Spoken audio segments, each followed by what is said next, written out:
맹자의 글 가운데 이런 글이 있습니다. 인의, 신의, 충성을 다하고 선을 즐기는 것을 게을리하지 않는 것은 하늘이 내린 벼슬의 기준이다.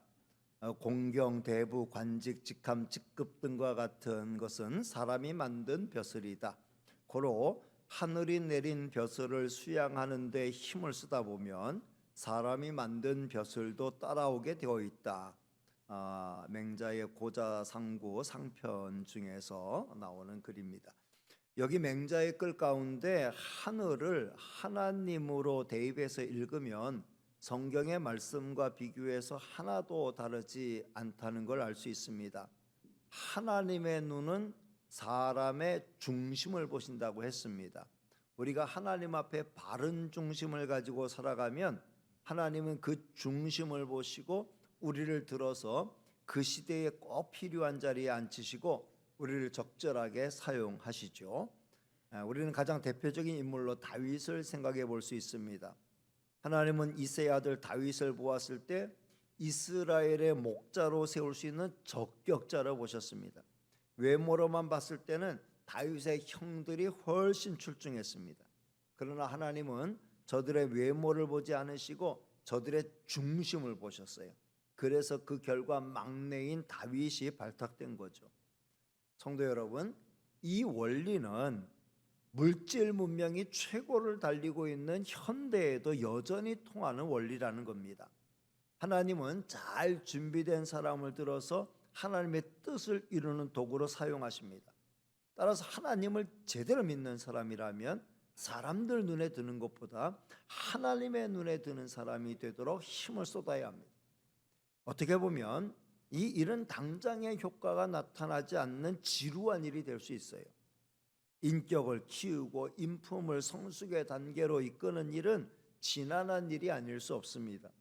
거목이 단번에 이루어지지 않는 것과 같죠. 빠르게 자란 나무는 쉽게 꺾이게 마련이에요. 반면에 아주 더디게 자란 나무는 쉽게 꺾이지 않는 단단한 제목이 됩니다.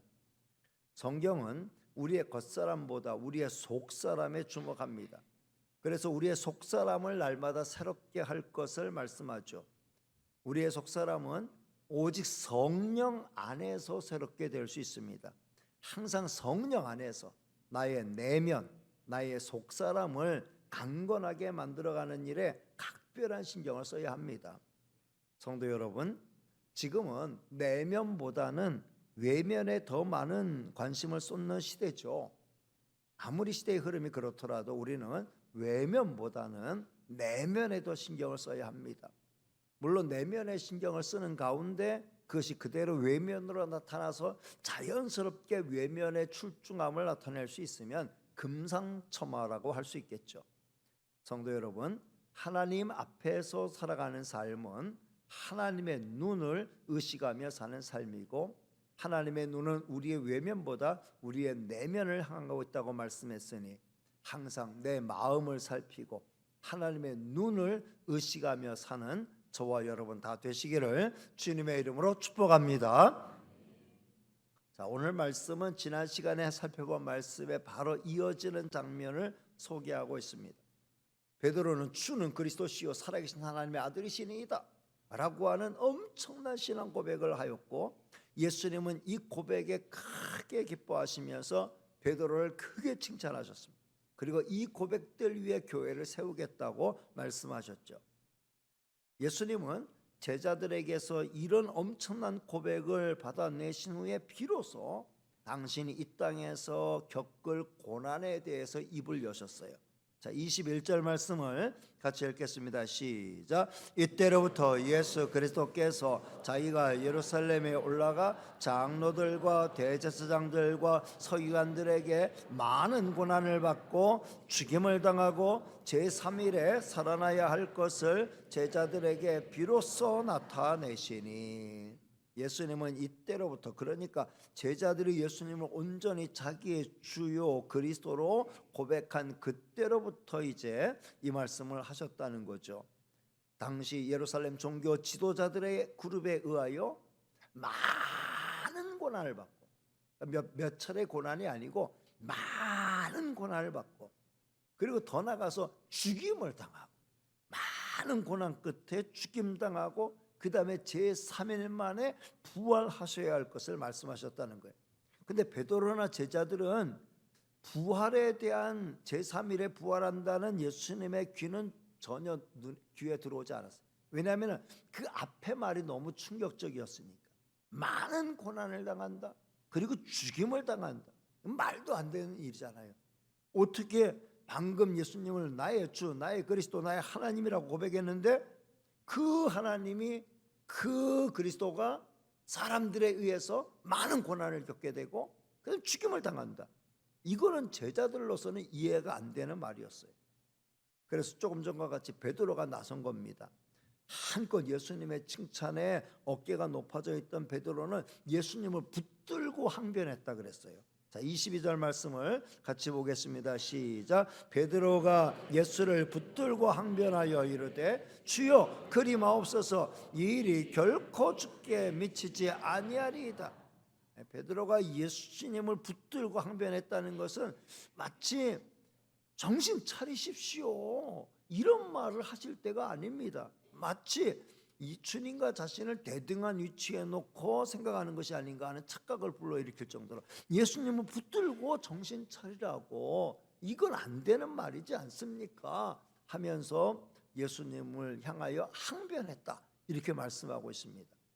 이 말씀을 통해 우리는 베드로의 의식 가운데 여전히 당시 이스라엘 사람들이 가졌던 메시아에 대한 의식, 그러니까 다윗의 왕권을 가지고 세상을 위에 군림하고 그 세상을 지배하고 정복하는 그런 메시아에 대한 개념이 가득 차 있음을 알 수 있습니다.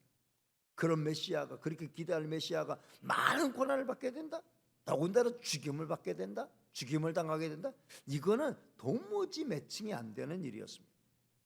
베드로는 정말 주님을 최고로 위하는 자다운 태도로 주님, 절대로 그런 일이 있을 수는 없습니다. 누가 주님에게 많은 고난을 가할 수 있으며 누가 주님을 죽일 수 있겠습니까? 제가 막아내겠습니다. 절대로 이런 일은 있어서 안 됩니다. 이런 결연한 의지를 가지고 예수님 앞에 나선 것이라고 볼 수 있습니다. 그러나 그것은 베드로가 주님을 제대로 알지 못하는 어리석음에서 나온 말과 행동이었다는 거죠. 물론 우리는 베드로의 충심을 의심할 필요는 없습니다. 베드로는 이 순간 그야말로 진심에서 우러나오는 충심에서 우러나오는 이런 고백을 한 거지만 이건 진정 예수님을 위한 말은 못 되었다는 거죠. 예수님은 조금 전에 베드로를 크게 칭찬하셨던 것과는 정반대의 반응을 보이셨어요. 베드로를 크게 책망하셨어요. 조금 전에 칭찬이 베드로가 받을 수 있는 최고의 칭찬이었다고 하면 지금의 책망은 제자가 받을 수 있는 아주 최악의 책망이었다, 이렇게 볼 수 있죠. 자, 23절 말씀을 같이 읽겠습니다. 시작. 예수께서 돌이키시며 베드로에게 이르시되 사탄아 내 뒤로 물러가라, 너는 나를 넘어지게 하는 자로다. 내가 하나님의 일을 생각하지 아니하고 도리어 사람의 일을 생각하는도다 하시고, 예수님 베드로에게 사탄이라고 이렇게 말씀하셨죠. 조금 전에 베드로가 예수님에게 한 말은 정말 예수님을 대단히 위하는 말처럼 보였지만 실제로는 예수님의 십자가 사역을 가로막는 말이었어요. 그런 베드로에게 예수님은 사탄아 내 뒤로 물러가라, 너는 나를 넘어지게 하는 자로다, 그러시면서 베드로를 책망하셨죠.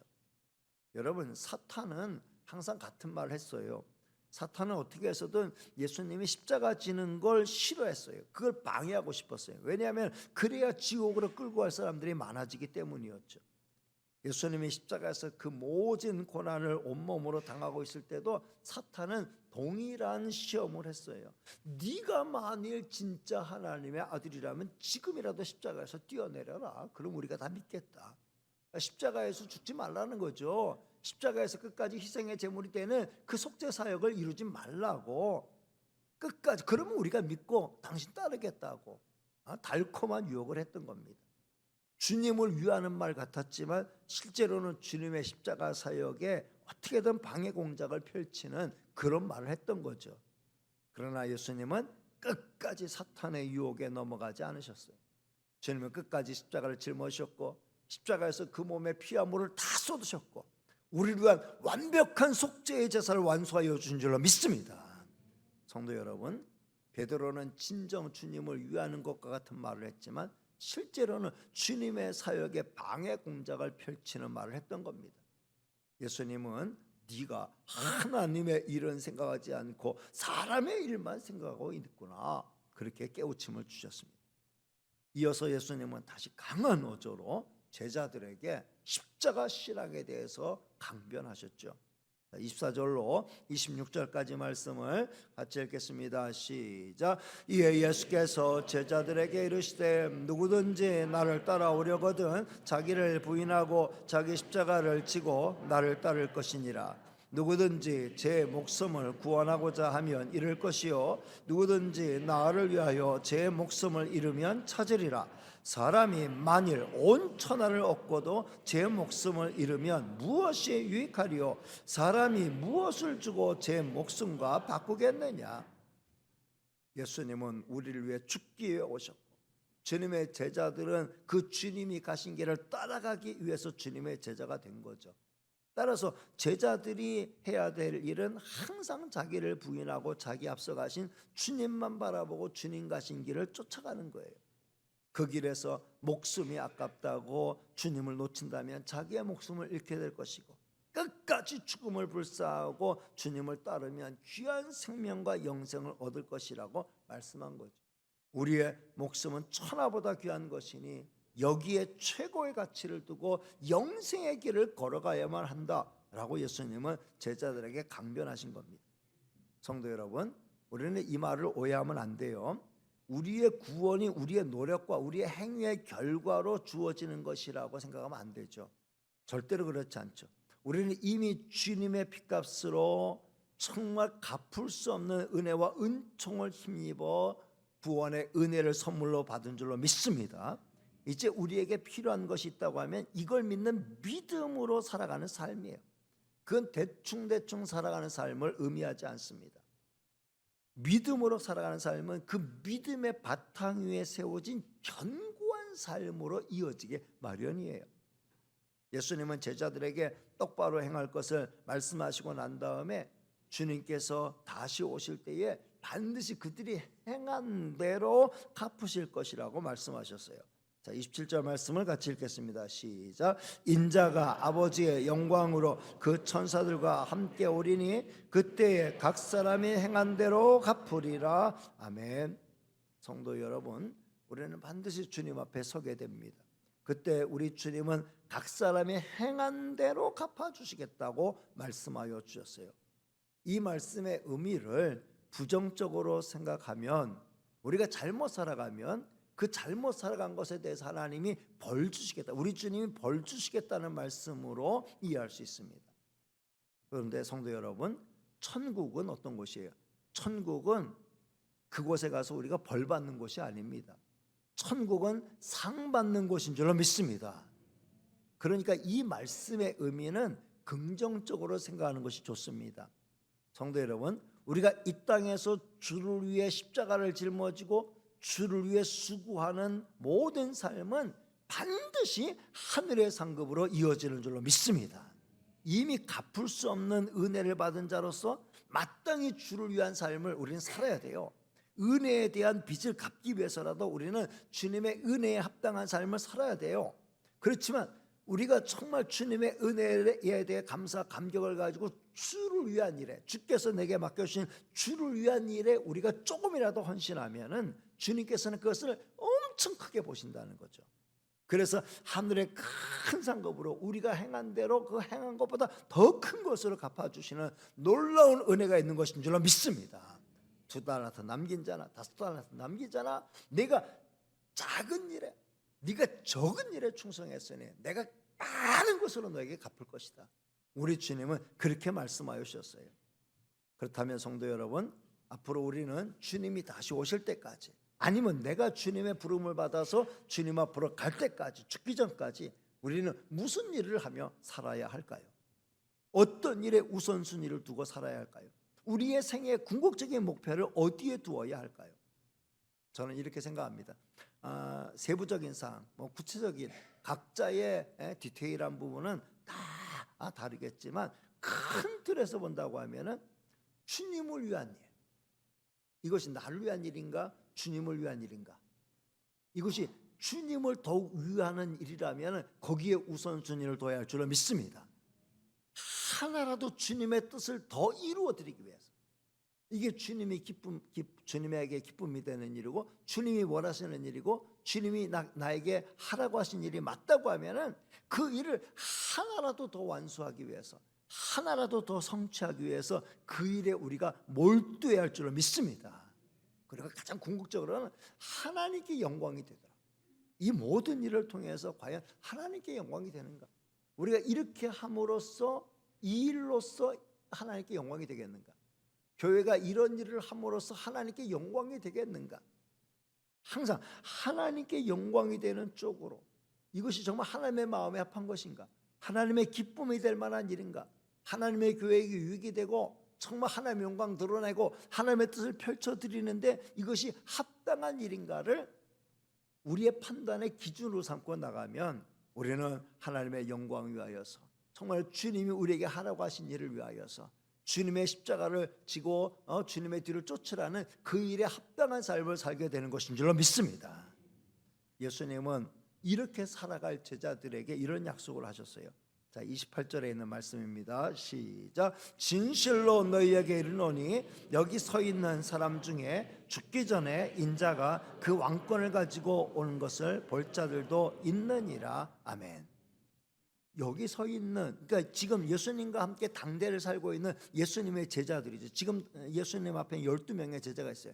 나중에는 가룟 유다가 배반하고 가룟 유다 대신 이제 초대교회가 마띠아를 뽑았습니다만은 12사도가 여기 있어요. 12사도가 있는 가운데 예수님이 하신 말씀이, 내가 진실로, 이건 정말 예수님이 강조해서 하신 말씀이에요. 내가 정말로 말하는데, 내가 진짜 말하는데 이거는 확실하게 될 일이다.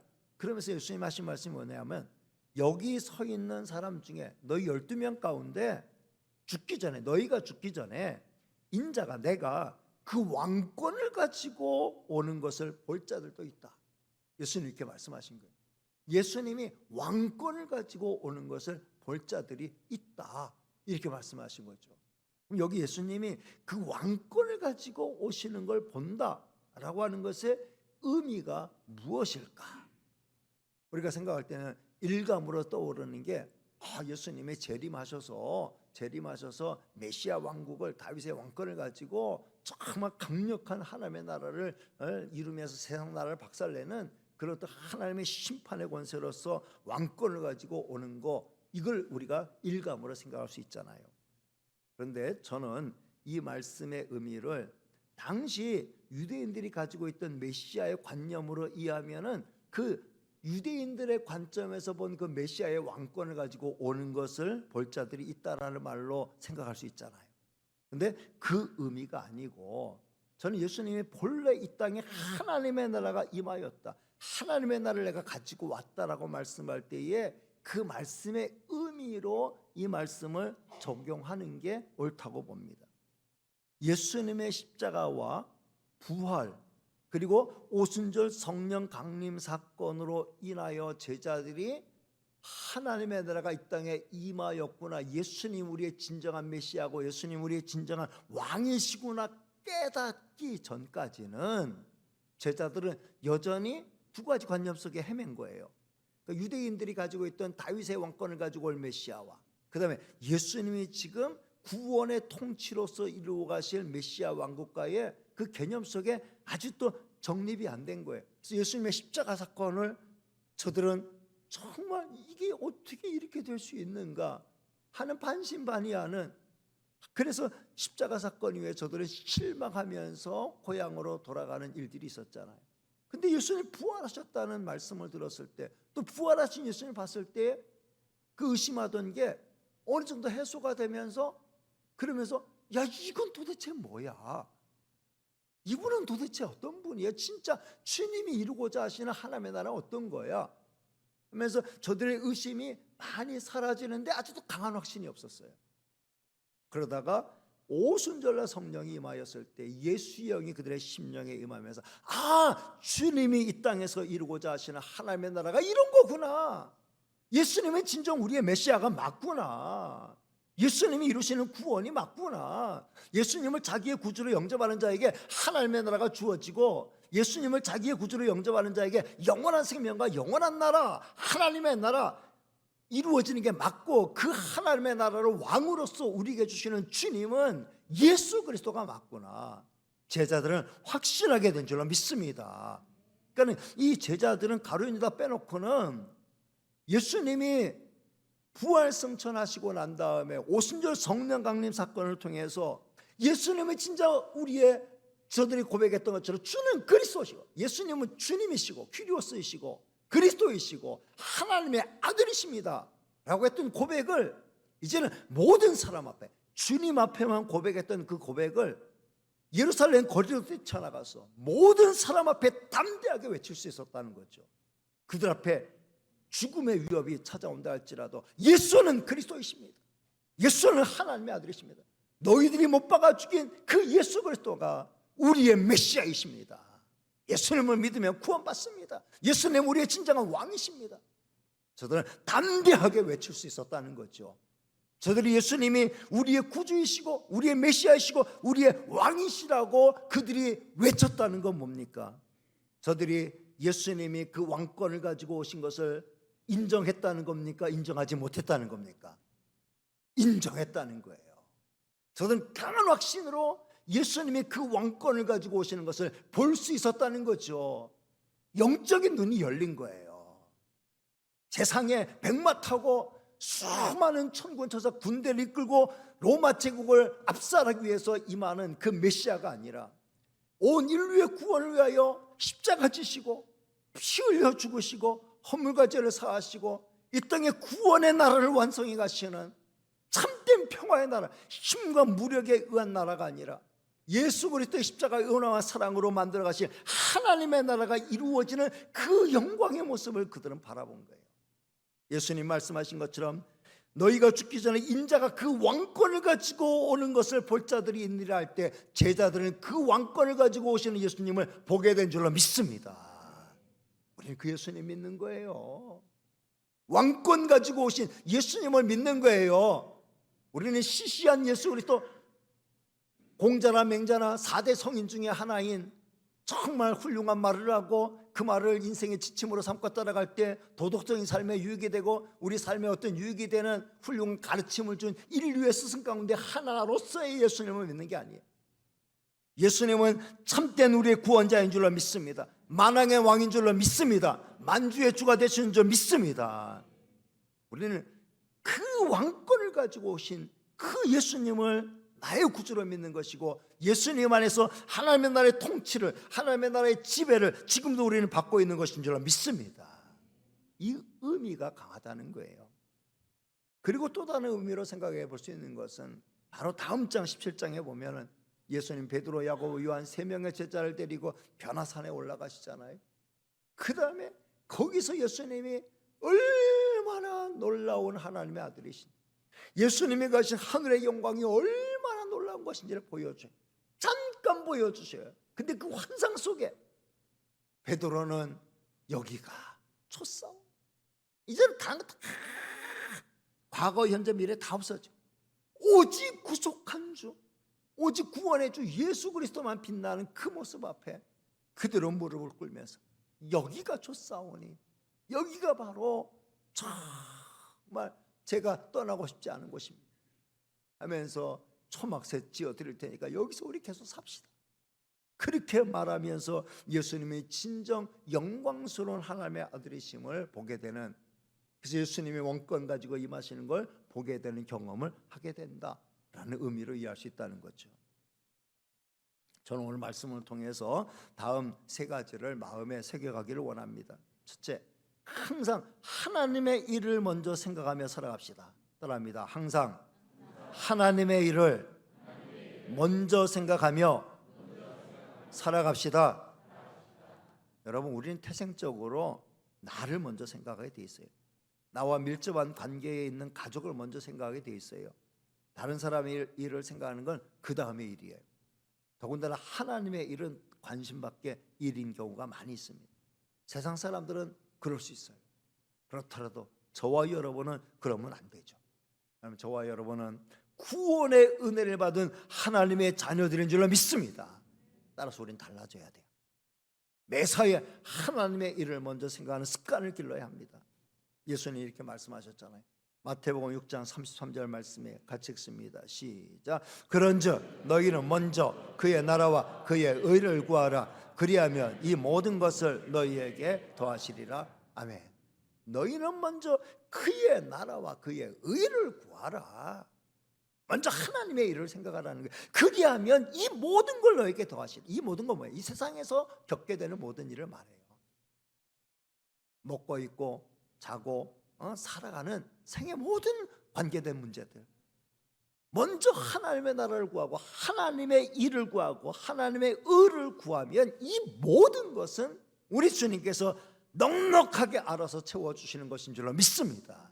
그래서 항상 하나님의 일에 최우선순위를 두고 하나님의 일을 생각하며 하나님의 영광을 생각하며 하나님의 기쁨되는 일을 생각하며 하나님의 뜻이 뭔가를 생각하며 살아가는 저와 여러분 되시기를 주님의 이름으로 축복합니다. 두 번째는 자기 십자가를 지고 주님을 따라갑시다. 따라합니다. 자기 십자가를 지고 주님을 따라갑시다.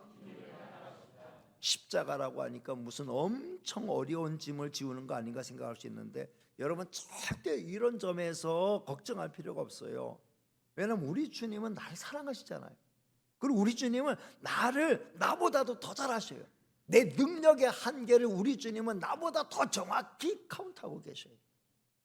감당하지 못할 짐을 주시질 않는 거예요. 중요한 건 자세예요. 조금이라도 부담되는 일이 내게 주어졌을 때 무조건 피하려고 하지 말고 주사 맞아야 된다고 하면은 맞아요. 그 주사바를 들어갈 때 병원 가는 거는 주사 맞는 거 무서워서 못 간다. 그러면서 나중에 병 키워가지고 어쩔 수 없이 주사 더 많이 맞는 바보 같은 짓 하지 말고 얼마든지 정말 무조건 조금이라도 부담되는 일 피하려고 하지 말고 일단 해보려고 하는 자세를 가져야 되는 거예요. 해보려는데 도무지 안 될 때 그때 다른 방법을 찾아도 되는 거죠. 무조건 나는 안 돼! 라는 식으로 나가지 마시기를 바랍니다. 그리고 어떤 일을 일단 맡아서 감당할 때도 마찬가지. 거봐 안 된다고 했잖아. 너무 쉽게 포기하지 마시기를 바랍니다. 하나님의 뜻을 구하고 하나님의 은혜를 구하고 무엇보다 하나님의 능력을 구하는 성도가 되시기를 바랍니다. 그러면 하나님은 충분히 감당할 능력 주시고 더 잘할 수 있는 능력도 덤으로 주시고 우리가 하는 일의 보람과 기쁨도 얻게 하여 주실 줄로 믿습니다.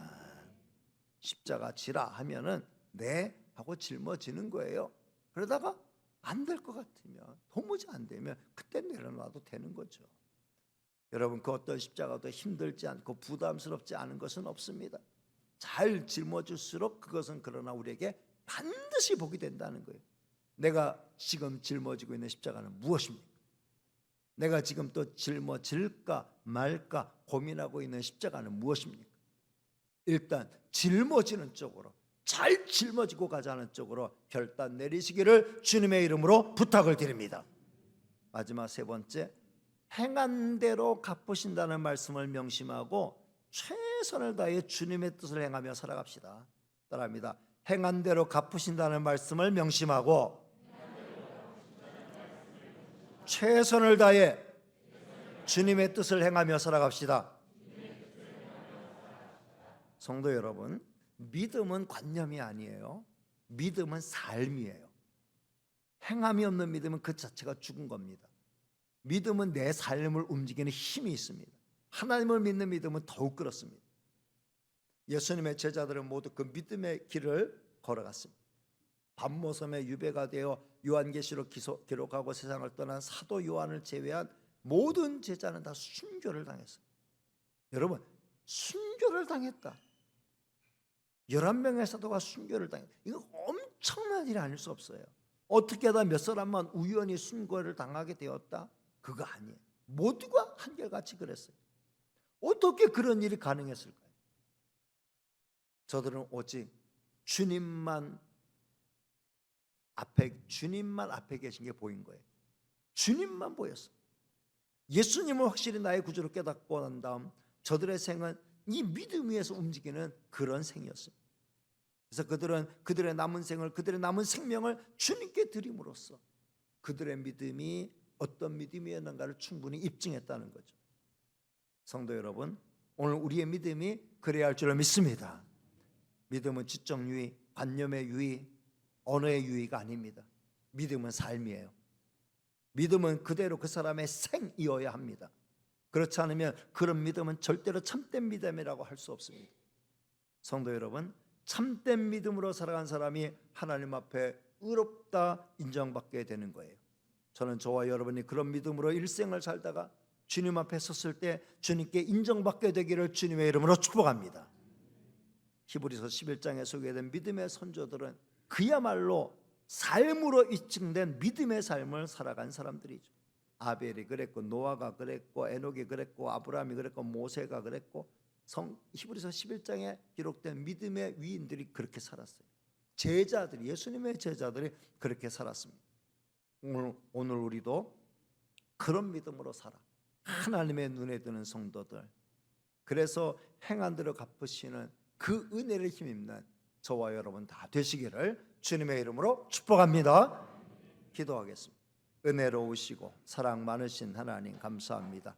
오늘도 저희들을 사랑해 주시고 하나님 앞에 불러주시고 우리가 걸어가야 할 믿음의 길이 어떤 길인지를 확실히 알게 하여 주시니 감사합니다. 믿음은 행함으로 이어지고 하나님 그 행함에 대하여서 반드시 행한 대로 갚아주시겠다고 말씀하여 주셨으니 믿음으로 행하게 하시고 믿음으로 행한 일에 정말 하나님의 일에 우선순위를 두고 행함으로 말미암아 하나님 앞에 인정받고 축복받는 저희가 되게 하여 주옵소서. 모든 말씀 예수님의 이름으로 기도하옵나이다. 아멘.